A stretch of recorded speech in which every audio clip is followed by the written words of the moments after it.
Bagi teman-teman yang mau mengakses seluruh soal di channel ini, baik soal ganjil ataupun genap, atau materi sesuai dengan silabus OSN, teman-teman bisa klik join atau gabung menjadi member channel Kita Belajar dan pilih level yang teman-teman inginkan. Halo semuanya, nah kembali lagi bersama saya. Pada video kali ini kita akan melanjutkan pembahasan prediksi SNK Astronomi tahun 2026 untuk soal nomor 3. Nah, seperti apa soalnya? Mari kita langsung saja cek. Roku punya sebuah wahana antariksa bermasa 2.500 kg yang sedang orbit bumi bermasa 5,97 kali 10 pangkat 24 kg secara geostasioner, yang berarti seorang pengamat di atas permukaan bumi akan selalu melihat antariksa tersebut di posisi yang sama. Roku ingin sepenuhnya keluar meninggalkan tarikan gaya gravitasi dari bumi. Berapa perubahan kecepatan yang diperlukan oleh wahana tersebut? Nah, jadi kita disuruh mencari perubahan kecepatan ya, yang wahana ini inginkan bahwa dia pengen lepas.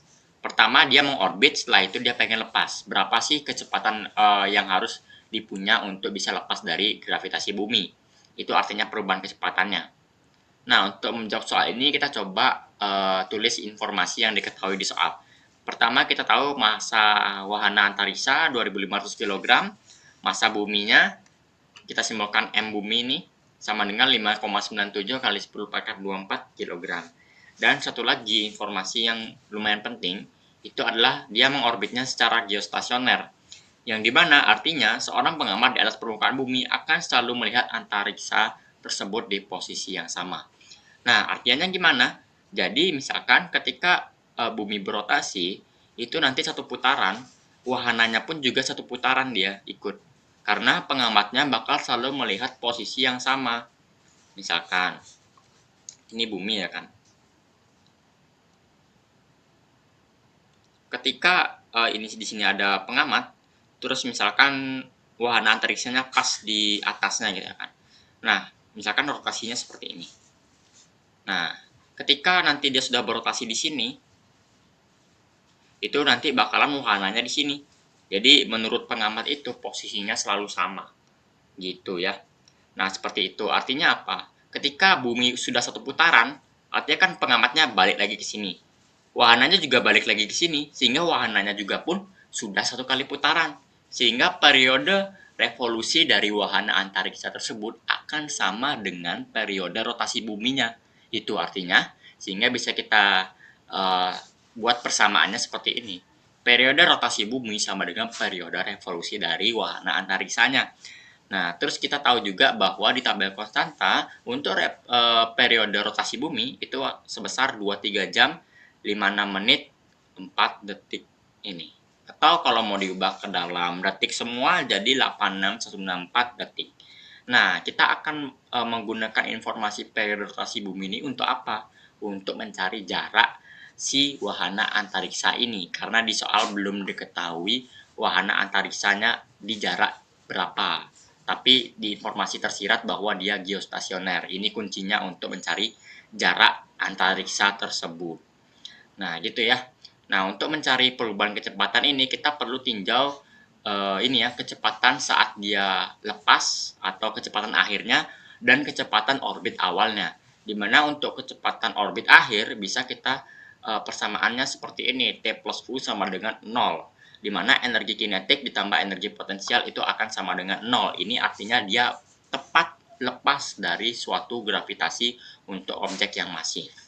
Ini T plus U sama dengan 0. Ini untuk kecepatan lepasnya atau kecepatan akhir dari ini ya, wahana antariksa. Nah, untuk kecepatan awal saat dia mengorbit secara geostasioner, yang artinya dia orbitnya lingkaran, kita bisa pakai teorema virial, di mana persamaannya 2T plus U sama dengan 0. Nanti bisa kita uraikan menjadi persamaan kecepatan lingkaran gitu ya. Nah, ini bisa kita dapat nanti kecepatan lingkarannya. Berarti ini kita udah dapat kecepatan orbit awalnya yang ini 2T plus U sama dengan 0. Ini untuk kecepatan akhirnya, nanti tinggal dikurang aja dapat perubahan kecepatannya. Nah, coba kita tinjau dulu 2T plus U sama dengan 0 ini. Kita mau ubah ke dalam persamaannya bentuk V. Ada V-nya gitu ya kan. Nah, kita tahu bahwa 2T plus U itu T-nya 1/2 mv kuadrat, karena T itu energi kinetik dan U ini energi potensial gravitasi. Sehingga kita jabarkan T-nya 1/2 mv kuadrat untuk U-nya minus GMM per R. Nah, gini ya. Terus nanti bisa kita coret duanya, nanti jadi seperti ini, mv kuadrat sama dengan GMM per R. Ini langsung kita pindah minus GMM per R-nya, pindah ruas ke kanan jadi GMM per R. M kecilnya bisa dicoret, nanti persamaannya jadi V kuadrat sama dengan GM per R. Kalau mau nyari V-nya doang, tinggal diakarin semuanya. Ini, V sama dengan akar GM per R. Ini adalah kecepatan awalnya, atau biasa digunakan persamaan ini untuk kecepatan orbit lingkaran. Ini, V sama dengan akar GM per R. Nah, kita lihat nih. G udah tahu ya kan, konstanta M-nya massa bumi. Untuk bukan massa wahana ya, karena massa wahana sudah kita coret tadi M kecil ini. M besar ini massa yang lebih masif, sehingga M besar massa bumi, bukan wahananya. Terus untuk R, apakah kita punya informasi R? Nggak punya. Tadi seperti yang saya bilang, kita bisa mencari R dengan kita menggunakan informasi periode rotasi buminya. Nah, dari mana kita bisa tahu dari jadi T rotasi bumi bisa jadi R? Kita bisa pakai nanti yang namanya hukum Kepler 3. Kita tahu bahwa hukum Kepler 3 adalah T kuadrat per R pangkat 3 sama dengan 4pi kuadrat per GM.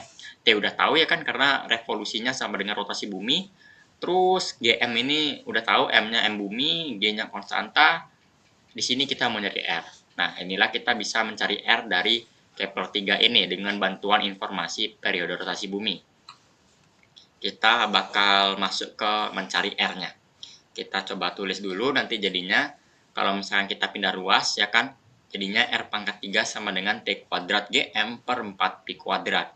Ini tinggal dipindah ruas aja nanti ya, R pangkat 3-nya ke kanan, 4pi kuadrat ke bawah, GM-nya ke kiri atas, gitu ya. Nanti jadi seperti ini. Kalau mau nyari R, tinggal akar pangkat 3 aja dari semua ini, T kuadrat GM per 4pi kuadrat. Dan di sini saya langsung masukkan angkanya, karena udah tahu. T-nya 86164, G itu konstanta gravitasi, yaitu 6,67 kali 10 pangkat minus 11 dikali massa bumi, 5,97 kali 10 pangkat 24 per 4pi kuadrat. Ini jangan lupa nanti di akarnya pangkat 3 ya. Nah, nanti dapat R-nya sekitaran 4,2 kali 10 pangkat 7 meter. Ini nanti semuanya kalian tinggal masukin ke kalkulator aja, dapat nanti 4,2 kali 10 pangkat 7 meter. Sekitaran seginilah. Nah, ini udah dapat nih R-nya. Sekarang kita coba lanjut ke persamaan yang ini. Persamaan awal untuk orbit lingkarannya. Karena ini orbit awalnya kan lingkaran geostasioner ini. Nah, itu nanti kita bakal jadi seperti ini. Kita tandain ya, ini V awalnya, karena kan bakal ada 2 V, yaitu V akhir sama V awal. Ini V awalnya sama dengan akar GM per R. R udah tahu, M bumi ya kan, M-nya M bumi. Nanti kita langsung masukkan semua angkanya, dapat V awalnya adalah ini. Akar 6,67 kali 10 pangkat min 11 kali 5,97 kali 10 pangkat 24 per R yang udah kita dapat masukin 4,2 kali 10 pangkat 7. Nah, ini satuan V-nya adalah meter per second, karena di ini ya, kita mengkalikannya dengan satuan konstanta universal gravitasi. Nanti dapat V awalnya, kalian masukin ke kalkulator, dapat sekitaran 3079 meter per second atau 3079 ya. Ini adalah meter per second. Nah, V awal udah dapat, sekarang kita cari V akhirnya. V akhirnya dapat dari mana? Dari persamaan T plus U sama dengan 0. Ini keadaan di mana orbitnya dia mau lepas. Sehingga kita jabarin lagi, T plus U sama dengan 0. T-nya udah tahu ya kan, 1/2 mv kuadrat, U-nya minus GMM per R, jabarin aja. Jadi seperti ini. Nanti saya langsung pindah ruas ke kanan untuk U-nya. Jadi T sama dengan minus U. Minusnya saling coret. Jadi kita jabarin 1/2 mv kuadrat sama dengan GMM per R. Nah, ini bisa jadi M-nya kecoret, M kecilnya, atau M wahananya kecoret. Nanti jadi seperti ini. V kuadrat sama dengan 2GM per R. 2 ini dari 2 yang di sini, di kiri ruas kiri, pindah ke ruas kanan. Jadi seperti ini. V kuadrat sama dengan 2GM per R. Kalau mau nyari V doang, tinggal diakarin semuanya. Nanti kita coba tulis ulang. V kuadrat sama dengan 2GM per R. Nah, ini diakarin. Ini sama dengan V lepas, atau biasa kita sebut sebagai kecepatannya untuk orbit parabola atau kecepatan lepas, atau ini bisa juga untuk kasus ini adalah kecepatan akhirnya gitu ya. Nah, ini untuk persamaannya. V lepas sama dengan akar 2 GM per R. Kita tahu M bumi, R udah tahu. R tadi 4,2 kali 10 pangkat 7 meter. Kita masukin semuanya. Ini nanti jadinya V lepas sama dengan 2 kali G 6,67 kali 10 pangkat minus 11 kali massa bumi 5,97 kali 10 pangkat 24 per R yang udah kita dapat 4,2 kali 10 pangkat 7 meter. Nanti dapat V lepasnya dalam meter per second. Kita langsung dapat seperti ini. 4354,5 meter per second. Ini langsung kalian masukin ke kalkulator aja semua. Dapat sekitaran segini, 4354,5 meter per second. Nah, sekarang kita udah tahu nih, kecepatan di kondisi awal dan kecepatan di kondisi akhir. Sekarang tinggal kita kurangin aja. Nah, tadi kita dapat bahwa V awalnya berapa nih tadi? V awalnya ternyata 3079. Ini kita nanti akan operasikan dengan V lepasnya, yaitu V lepas kurang V awal. Nanti delta V-nya, perubahan kecepatannya, V lepas kurang V awal. V lepas 4354,5 tadi, V awal 3079, tinggal dikurang aja, nanti dapat delta V atau perubahan kecepatan sebesar 1275,5 meter per second. Kalau mau diubah ke dalam kilometer per second, nanti jadi 1,3 kilometer per second, karena ini saya bulatkan. Karena kan harusnya 1,27, 7 bulatin ke atas jadi 1,3. Gitu ya. Nah, ini jawabannya. 1,3 km per second atau 1275,5. Nah, kalau kita lihat di soal yang tadi, kita balik dulu. Nah, ini dalam kilometer per second nih. Tadi dapatnya 1,3. Berarti jawaban yang paling tepat itu yang A. Sebentar. Nah, yang A nih yang paling tepat. 1,3 km per second.